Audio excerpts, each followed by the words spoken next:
qu'il est important d'abord de dire que les organisations de la société civile ont pris de l'avance en fait sur nos gouvernements, nos États par rapport aux questions de protection de l'environnement. Parce que les organisations ont réussi à développer un professionnalisme que l'État doit capitaliser pour aller à ces genres donc, de sommets et pour pouvoir vraiment faire des présentations qui reflètent fondamentalement ce qui se passe dans notre pays. Et c'est cela que nous avons essayé de dire tout à l'heure pour dire simplement que en tant qu'organisation de la société civile, nous sommes nombreux et de plus en plus les organisations s'activent, se créent et sont présentes dans les différents coins du pays et peuvent facilement, lorsqu'on fait la somme des efforts qui se font, ça peut vraiment donner quelque chose d'intéressant et il est important que l'administration publique puisse capitaliser ce travail qui est fait parce qu'en tant qu'organisation de la société civile, on a un mandat de l'État pour opérer en son nom dans des localités où ils ne sont pas ou bien dans des domaines où ils n'ont pas forcément de la compétence ou des ressources pour agir. Donc voilà pourquoi je disais que il est important pour les organisations de la société civile de s'activer pour participer à ces rencontres comme le sommet de la Terre. Mais il ne faut pas y aller les bras ballants, il ne faut pas y aller en touriste, il faut y aller avec justement du contenu et il faut se battre à l'avance aussi pour s'insérer dans des grands réseaux si on veut se faire entendre.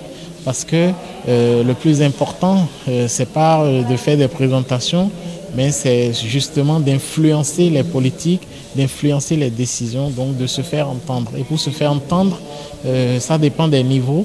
Au niveau international, il faut forcément être membre des grandes associations dans lesquelles, à la base, vous avez la possibilité de pouvoir contribuer, de pouvoir verser un peu vos idées et puis vos résultats.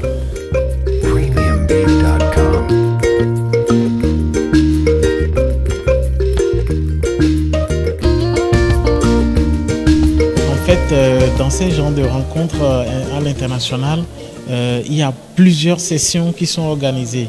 Et lorsque vous avez la chance, on vous accorde un laps de temps très court pour parler de vous, pour parler de ce que vous faites ou bien d'un sujet pointu. Ça ne suffit vraiment pas pour pouvoir persuader, pour pouvoir vraiment passer peut-être un message, c'est possible, mais ça ne permet pas de faire du réseautage. Le réseautage, ça se fait vraiment dans les discussions informelles. Du moment où vous suivez les présentations aussi des autres, vous identifiez les organisations qui sont un peu sur des thématiques sur lesquelles vous êtes. Et vous pouvez maintenant approcher ces personnes dans les discussions, dans les échanges informels pour pouvoir apprendre, pour pouvoir aussi échanger. Et je pense que c'est ça vraiment qui est très enrichissant pour les organisations de la société civile par rapport à l'objectif d'apprentissage ou d'échange aussi qui amène à participer à ces genres de rencontres.